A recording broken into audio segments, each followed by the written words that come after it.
Hello Aries! Welcome sa inyong reading. Ang reading na ito po ay for May of 2024, no?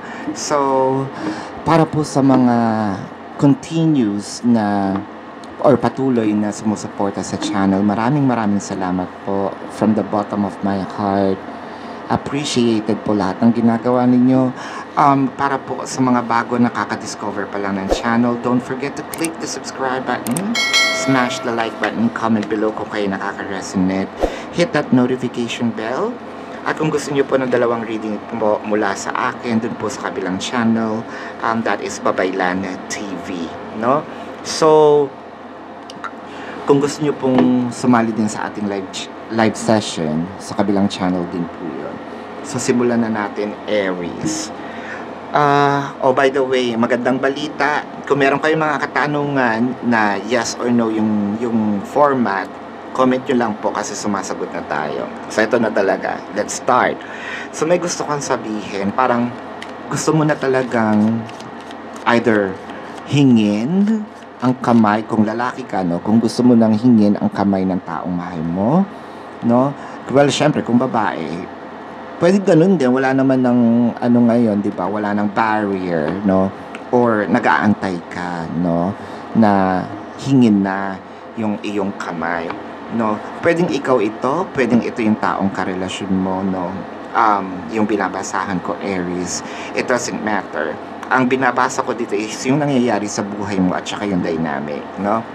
So, parang sure na, ayan na, sure na tayo na ito ang taong panghabang buhay. Ito ang taong para sa akin, no? Actually, nakikita ko nga dito, parang may nagpaplano na magtingin na tayo o nagtitingin na siya secretly, no, ng isusuot, no? Nagde-daydream na rin, no? Kung baga ano bang mangyayari sa amin sa future, no? Nung ilan ang magiging anak namin, gusto ko ganito, ganyan. Tapos, to a point na palagi nang tumitingin ng mga kasal-kasal na video, or baka lately, no? Kakakita mo lang din ng kasal. Angeline Quinto. Baka nandoon ang senyales, no? The Ace of Swords, the Empress, and the Death card. So, nakakita ko, nagkaroon kayo ng separations. So, separations can be physical or energetic, no? Literal, physical, nagkahiwalay kayo. Energetic, yung kumbaga, hindi kayo nag-usap, pero eto na siya. Ang laki ng glow up, ha? Ang laki ng glow up. And I think because of the separation, natutunan mo yung sarili mo na, ayusin ko yung sarili ko para pagbalik niya, eto yung sinayang niya, no? So, ginawa mo lahat to a point na yung nagpagupit ng buhok, no? Nagpaputi, nagpaitim, no? Kung ano man niya, nagpakayumangge, no? Kung ano yung trip niya sa buhay, to the extent na wala naman tayong judgment dito, no? Na undergo the knife, or ito yung tinatawag natin plastic surgery. Basta ang ginawa mo dito is to uplift yourself, no? Gusto mong makita niya na ako ang sinayang. With the Two of Wands, the High Priestess, and the Seven of Swords. So, feeling ko na meron ditong selos.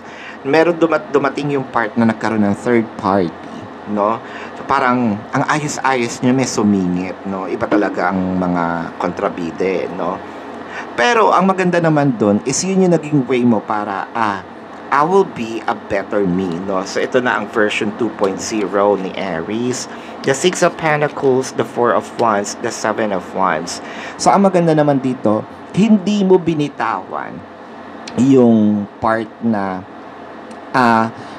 yung iniisip ko na magpapakasal kami, no? Nandun pa din. So, parang minsan sinasabi nila, adelulo to. Diba, nakapag-break na nga sila or break na nga sila, ganyan pa rin yung iniisip.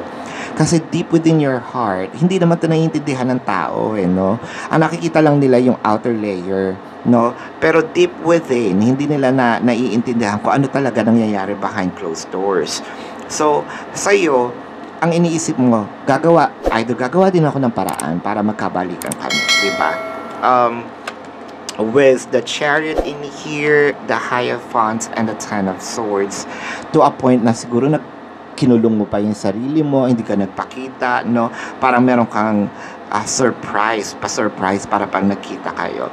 Actually, nung nakita ka niya, no, parang binuhusan siya ng malamig na tubig na, ay, eto pala siya, eto na siya. Bakit parang nawala, parang hindi naman ako masyadong yung ego ba nung tao, no? Di ba dapat malungkot siya? Bakit parang ipinapakita mo na masaya ka, na mas lalo kang umayos nung nagkahiwalay kayo? The Hierophant in here is parang, oo, nandun din tayo sa part na sinasabi mo dito with the Ten of Swords na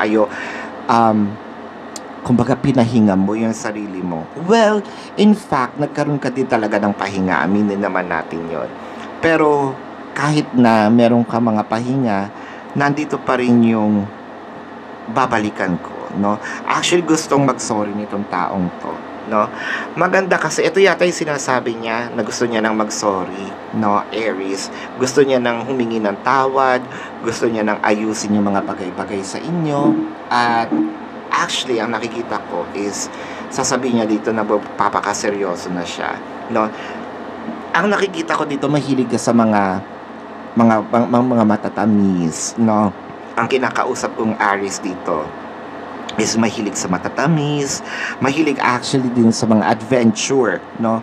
Hiking, yung mga nakakapagod, mga nakakapagod na gawain. Mahilig ka rin kasi mag-travel, no? Pwedeng mahilig ka sa car, motor, no? Yung kumbaga, not the typical kung babae ka, no? Not the typical babae. Wow, kakaibib. So, isa kang kakaibib, no? Yung sinasabi nga nila na kumbaga na-top mo din, no? Na nag-set ka ng bar, at wala siyang makitang katulad mo. Saan ka pa?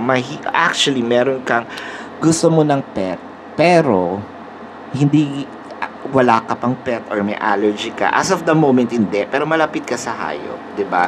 Sa mga pets, animals, ganyan. Ace of Wands, Three of Pentacles, and the Ten of Pentacles. So, nakakakita ko dito na, I think, no, magkikita kayo, no, doon sa mga may experience na, no, magkikita uli kayo, parang sinasabi natin dito, yung make-up sex, no. Wow, yun nga daw ang pinakamasarap yung make-up sex, di ba?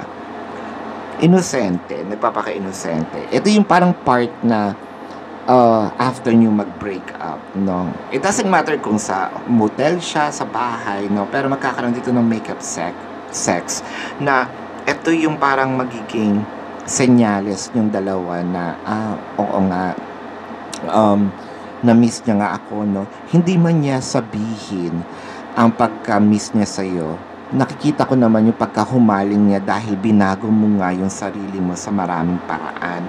So, parang baliw na baliw siya sa'yo at mararamdaman mo yun, no?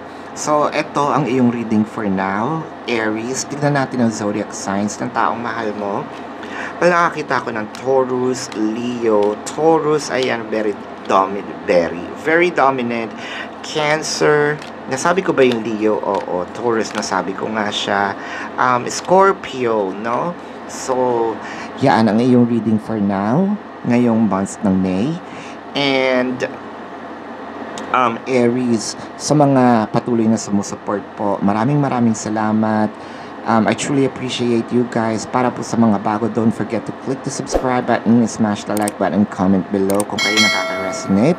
And love and light para sa inyo. Namaste. See you po sa susunod na reading. Goodbye. You want the best.